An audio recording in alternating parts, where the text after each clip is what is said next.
Khi nhắc tới đô la Mỹ, người ta thường nghĩ ngay đến tỷ giá, tới giá vàng, giá dầu hay những con số khổng lồ trên thị trường tài chính. Nhưng bản thân đồng đô la Mỹ xét cho cùng chỉ là một tờ giấy mỏng nằm gọn trong ví. Điều kỳ lạ là cả thế giới lại chấp nhận trao đổi công sức, tài nguyên, thậm chí là vận mệnh quốc gia để đổi lấy những tờ giấy ấy. Vậy câu hỏi đời thường nhất là một tờ đô la Mỹ thực chất được tạo ra như thế nào? Đằng sau một tờ đô la Mỹ là cả một quy trình cực kỳ chặt chẽ, tốn công, tốn thời gian và mang tính công nghiệp, nghệ thuật, an ninh ở mức cao nhất. Vậy, ai là người thực sự làm ra tờ đô la Mỹ? Rất nhiều người nhầm lẫn rằng Ngân hàng Trung ương Mỹ là nơi in tiền.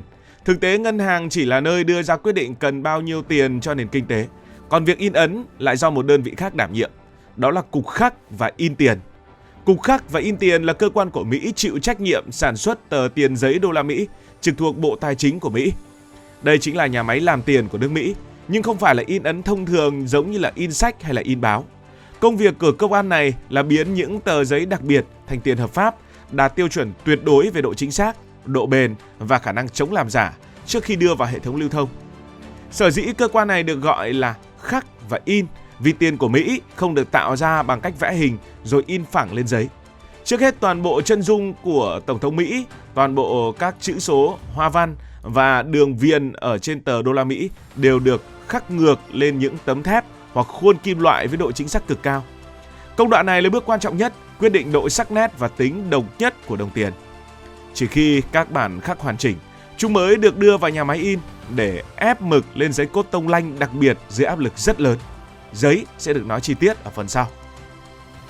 Chính sự kết hợp giữa khắc và in này tạo ra những đặc điểm rất đặc trưng của tờ đô la Mỹ. Hình ảnh sắc như dao cạo, mực in nổi gờ khi sờ tay và cảm giác ram ráp không thể bắt chước bằng máy in thông thường. Nói cách khác, nếu chỉ in mà không khắc thì tiền sẽ dễ làm giả. Còn khắc chính là lớp bảo vệ nền tảng, in là bước nhân bản hàng loạt. Vì vậy cái tên Cục Khắc và In Tiền không phải là một cách gọi cầu kỳ mà phản ánh đúng bản chất công nghệ làm ra đồng đô la Mỹ. Tiền của Mỹ được sinh ra từ thép khắc trước rồi mới đến giấy và mực sau. Toàn bộ tiền giấy đô la Mỹ đang được lưu hành đều đi từ hai nhà máy lớn của nước Mỹ đặt tại Washington DC và Fort Worth, Texas. Đây không phải là những nhà máy bình thường mà là những khu vực an ninh cực cao, kiểm soát chặt chẽ, chẳng khác gì những căn cứ quân sự hàng đầu của nước Mỹ. Một trong những điều gây ngạc nhiên nhất với những người mới tìm hiểu là đồng đô la Mỹ thực ra không được làm từ giấy theo nghĩa thông thường. Nó không đến từ bột giấy như là in sách hay là giấy báo. Thay vào đó, đô la Mỹ được tạo nên từ hỗn hợp 75% cốt tông và 25% vải lanh.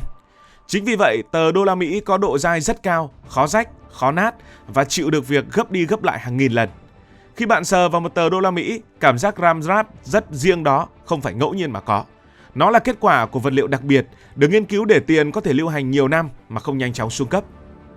Với các mệnh giá lớn hơn 1 đô la Mỹ, ngay từ khi làm giấy, người ta đã dệt sẵn những sợi màu xanh và đỏ nằm sâu trong thớ giấy. Đây không phải là thứ được in thêm trên bề mặt, mà là một phần của cấu trúc giấy ngay từ đầu.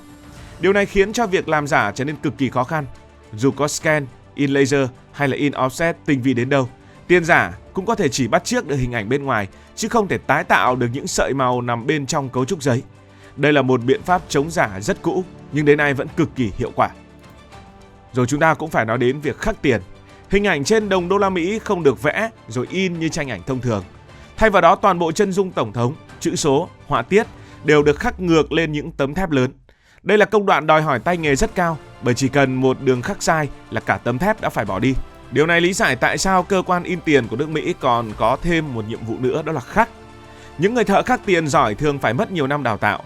Họ không chỉ cần đôi tay chính xác mà còn cần sự kiên nhẫn và cảm nhận tinh tế về hình khối. Sau khi hoàn thiện, các tấm thép này được làm mềm, uốn cong nhẹ rồi gắn lên trục in để chuẩn bị cho quá trình in hàng loạt. Có giấy, có khuôn và bây giờ cần phải có mực. Mực in đô la Mỹ là một loại mực đặc biệt, có độ đặc cao và thành phần được giữ bí mật. Mỗi ngày các nhà máy in tiền của Mỹ tiêu thụ tới vài tấn mực chỉ để phục vụ việc in tiền. Điểm đặc biệt là khi in xong, mực không nằm phẳng trên bề mặt giấy mà tạo thành những đường gờ rất nhỏ. Khi sờ tay vào áo, tóc hay chữ trên tờ tiền, bạn có thể cảm nhận rõ độ nổi. Đây vừa là yếu tố thẩm mỹ, vừa là một lớp bảo mật, giúp người dùng dễ dàng phân biệt tiền thật và tiền giả chỉ bằng xúc giác của mình. Và bạn có biết được rằng, in tiền thì không phải chỉ một lần mà thôi. Giấy tiền sẽ được cuộn thành những cuộn khổng lồ rồi đưa vào các máy in công nghiệp cỡ lớn.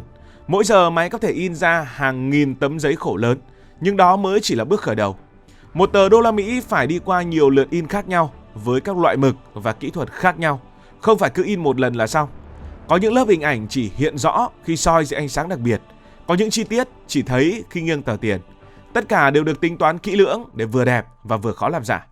Sau khi in xong thì tiền vẫn chưa được coi là hợp lệ. Nó phải trải qua quá trình kiểm tra rất nghiêm ngặt. Một phần được kiểm tra bằng tay, nơi nhân viên soi từng tờ tiền để phát hiện lỗi nhỏ nhất như là lệch màu hay là nhòe nét. Những tờ không đạt yêu cầu sẽ bị loại bỏ ngay lập tức. Song song với đó là hệ thống máy quét và phần mềm kiểm tra tự động, đánh giá độ đồng đều, màu sắc và các yếu tố bảo mật. Chỉ khi vượt qua được tất cả những bước này, tờ tiền mới được coi là đạt chuẩn để lưu hành. Những tờ tiền đạt chuẩn sẽ được xếp thành từng tập, cắt gọn gàng và bó lại theo quy chuẩn rất chặt. Mỗi bó tiền đều có mã vạch, thông tin mệnh giá và được niêm phong cẩn thận trước khi vận chuyển. Nhìn bề ngoài, công đoạn này khá giống với việc đóng gói hàng hóa trong nhà máy. Nhưng điểm khác biệt nằm ở chỗ, mỗi khối hàng nhỏ ấy có thể trị giá hàng nghìn, thậm chí là hàng chục nghìn đô la Mỹ. Một hiểu lầm rất phổ biến là Mỹ muốn in bao nhiêu tiền cũng được. Thực tế, cục in ấn chỉ in theo đơn đặt hàng mà thôi. Phần lớn tiền được in mới là để thay thế tiền cũ đã rách, bẩn hoặc hư hỏng, chứ không phải để bơm tiền ồ ạt vào nền kinh tế. Chẳng hạn có năm Mỹ in ra hàng tỷ tiền 1 đô la Mỹ, nhưng con số đó chủ yếu nhằm duy trì số lượng tiền đủ dùng trong lưu thông, chứ không phải là tăng giá trị tiền đang tồn tại. Về tuổi thọ của một tờ đô la Mỹ, không phải tờ tiền nào cũng có tuổi thọ như nhau. Những tờ mệnh giá nhỏ như 1 đô la Mỹ thường xuyên được dùng trong chi tiêu hàng ngày nên nhanh rách hơn, chỉ tồn tại vài năm. Trong khi đó, những mệnh giá lớn hơn như 100 đô la Mỹ ít được sử dụng trực tiếp, chủ yếu để cất giữ hoặc giao dịch lớn, nên có thể tồn tại hơn chục năm trước khi bị thu hồi. Thu hồi rồi thì tiền cũ sẽ đi về đâu? Khi tiền không còn đạt chuẩn lưu hành, nó được thu hồi về hệ thống của ngân hàng trung ương, sau đó bị nghiền nát và tiêu hủy theo quy trình an toàn. Không có chuyện tiền cũ được tái in hay là tái sử dụng. Vòng đời của mỗi tờ đô la Mỹ kết thúc khá âm thầm, không khác gì việc một món đồ đã hết hạn sử dụng. Cuối cùng, điều quan trọng nhất cần hiểu là giá trị của tờ đô la Mỹ không nằm ở giấy, ở mực hay công nghệ in. Thứ đó chỉ là phần vỏ mà thôi. Thứ giúp đồng đô la Mỹ được cả thế giới tin tưởng đó là sức mạnh kinh tế, quân sự, chính trị và uy tín quốc gia của Mỹ được tích lũy qua nhiều thập kỷ. Một tờ đô la Mỹ là kết tinh của niềm tin. Khi niềm tin còn đó, tờ giấy ấy vẫn có giá trị, và khi niềm tin mất đi, dù có in đẹp đến đâu, dù có khó làm giả đến đâu thì nó cũng chỉ là một tờ giấy mà thôi. Cảm ơn vì đã quan tâm theo dõi câu chuyện này. Nếu cảm thấy thú vị, bạn có thể nhấn nút đăng ký kênh, bật chuông thông báo và chia sẻ. Còn bây giờ thì xin được nói lời chào tạm biệt.